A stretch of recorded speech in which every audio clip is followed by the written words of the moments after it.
Seems like that game against Virginia was like a month ago, just because they played on a Thursday night.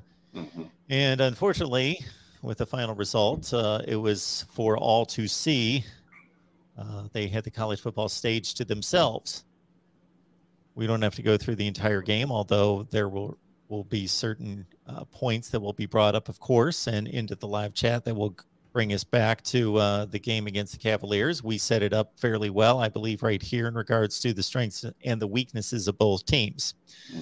So Miami put together a nice fourth quarter and coming back from 2 scores down to put the game into their hands on a final drive with roughly 3 minutes to play, down by 2 points. And they clearly... Well, they got the ball with 5.5 minutes left, actually. 5.5 minutes. So 5:36 is when they got the ball back after the last field goal. Okay. Or the last UVA punt. Yeah. Okay. So they killed the last 5.5 minutes off the clock. I wasn't taking that into consideration. I was just generally making the comment that they had the ball with about 3 minutes left in the game. So they were taking it down the field with plenty of time. Time was not a factor in the game. And they clearly wanted to eliminate the possibility of Brennan Armstrong getting his hands on the ball one last time to pull out a game. And it was all working well. They were running the ball at will. The last big play was the Cam Harris 22-yard run down to the Virginia 14 with, I believe, about 2:05 as the game time, I believe, was stuck in my head. Okay. That's been confirmed by Cam. Yeah. So at that point, there's a decision to be made. And do you continue to, in my eyes, you can do one of 3 things. Generally, you can either continue to run your offense and just you score whenever you score. There might be 90 seconds left on the clock. There might be whatever, and you're still going to possibly throw the ball and risk throw the ball. I'm just saying that's an option, just to run your offense. There's a second option to, okay, we're eliminating the passing game. We are not going to risk throwing the football, especially with a freshman quarterback, and we're only going to run the football. But, hey, if somebody breaks a run for a touchdown, they break a run for a touchdown, and we move on from there, and we scored the touchdown, then we go out and play defense. Or you can really pack it in and say, okay, we've made it down to the 14-yard line. We're now looking at a 31-yard field goal, and we're just going to take the air out of the ball, run down the clock, eliminate their ability to come back, and leave it to our place kicker to win the game. And that's basically what they did. And I'm not saying that's the wrong call, because I think a number of factors have to be weighed here. Number one, what's your trust in your field goal kicker is first and foremost.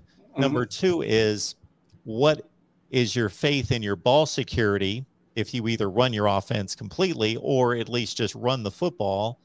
And then what do you think the opposing threat is of them scoring, which I think is not astronomically high, but they have a potent offense and especially passing game.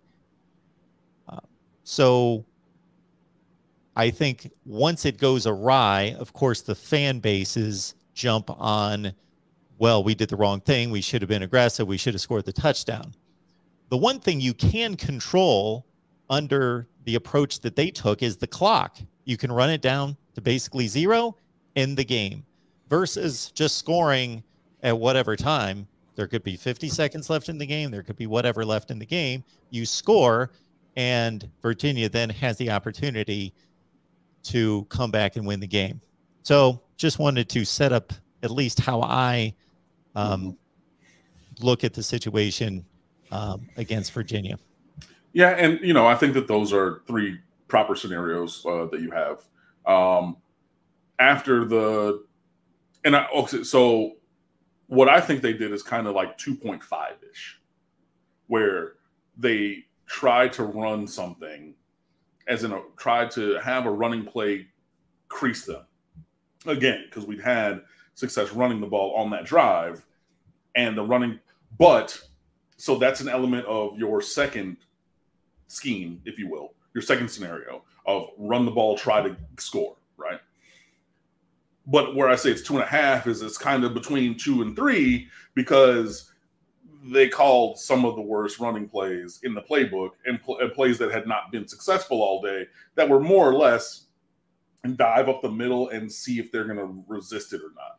So when Manny Diaz after the game said that he was trying to have Miami score through first and second down, I believe him kind of, because those were like, huddle, snap the ball with 8 seconds left, not taking it all the way down to 1, like trying to run something. You just ran something uber conservative, which kind of then defeats the purpose of running regular offense. Cam Harris did have that big run with 2:05 left, and then was in bounds, and Virginia wasn't paying attention, or there was an injured player after the play, and he was in bounds, and so we're gonna run the offense, we're gonna do everything, and finally down the line, Brock Mendenhall was like 137. Whoa, hey, what are y'all doing? It's like I said, wind it on my signal, whatever, So then they started using the timeouts in the end game scenario. So they took one then.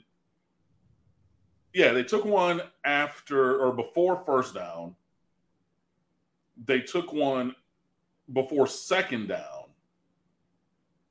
And then Miami had their 2 timeouts, took one before third down to decide what they were going to do. And you could hear them because it was, sparsely populated game, or you could see on the television feed, which is in the press box as well, Rhett Lashley talking about to the left. So it's like, okay, cool. So we're going to hike it to Tyler Van Dyke, go to the left from the right hash to try to center the ball and then kick it. So it was a little bit of both, trying to run it and score, but also the conservatism of the run plays that they called, were not necessarily really trying to score. Because I think if you wanted to, you could have called another smash route to the far side of the field, because Tyler Van Dyke clearly has the arm to make that throw from the right hash to the left sideline on a smash. The outside receiver runs a hitch, the inside receiver runs a corner. Every touchdown he's thrown so far in his career has been on that concept. I know there was another one that was dropped or missed up a sideline, but he loves throwing the smash concept. So you have all the room to the left side where he dropped that in the bucket to Mike Harley for the first one in the corner. What was that, last week? Yeah, whenever he came in before. When it was against Central Connecticut State, the first touchdown in that same end zone, that same way. You can throw that if you want to. But both touchdowns that he's thrown have been on that concept. So you have the room to do it. You have a quarterback with the arm to do it and the demonstrated performance to do that, if that's what you want to do. I think that they're probably going to go with maybe something more along a passing engagement had Virginia not called that timeout at 137. And in terms of being, confident in your field goal kicker, he's very good. I mean, the kicker's going to miss kicks, unfortunately, and he did. But, I mean, I was there at the game. He was making them from 50, 55. That would have been good from 60 in warm-ups before the first and second half. He got plenty of leg. It wasn't that it was, it wasn't the magnitude of the kick. It was the direction. That thing, my ears are still ringing from the sound of that hitting the upright, and it hit 2/3, 3/4 of the way up. So it wasn't for lack of leg strength. The thing, just the direction, went begging a little bit and whatnot. So, it's a little bit of, it's just bad luck. Luck runs out. You make that kick against Appalachian State so that you have 2 wins right now instead of only 1. But you make a similar kind of kick, a little bit shorter, maybe about 5 yards or so, but not outside of his range, not outside of his, capability set or anything. It's just, unfortunately, sometimes you miss them. So I think if Miami would have just run their offense after that 22-yarder from the 2:05 time, had Virginia not called a timeout, I think you probably see a pass play. If not on first down, probably on second down at that point. Because the defense, for me, go score a touchdown and leave it on the defense who's been locked down.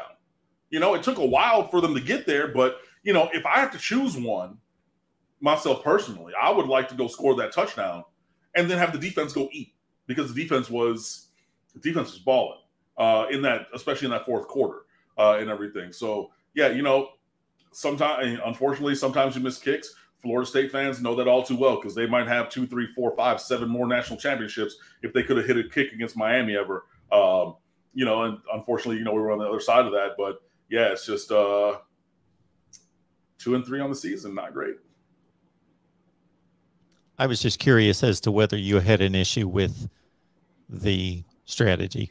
I don't have an issue with it, especially when Virginia called their second timeout before first down. You want to run some clock. Now, I would have liked to have seen a pass on first down because they still, if you're touched or tackled in the field of play, they're still going to call that last timeout.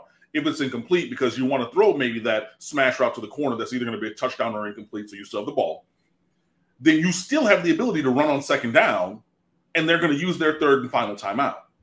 So they already started, using up their ammunition, if you will, when they call that timeout before first down. And maybe, and I don't remember the formation off the top of my head. Maybe they saw something they didn't like too, because that was a really late, call for a timeout. I think that something changed for them. And I don't think it was Bronco Mendenhall just being caught unawares about the clock running. I think that they had the paradigm of Miami's just going to run. Miami's just going to run. Whoa, hold on, timeout. We're not, whatever they lined up in, I'm not ready for that. But the strategy overall, again, I would have liked a different run play call, maybe. Try something else that's work. I mean, and again, you crease them going outside of the tackles on that very drive.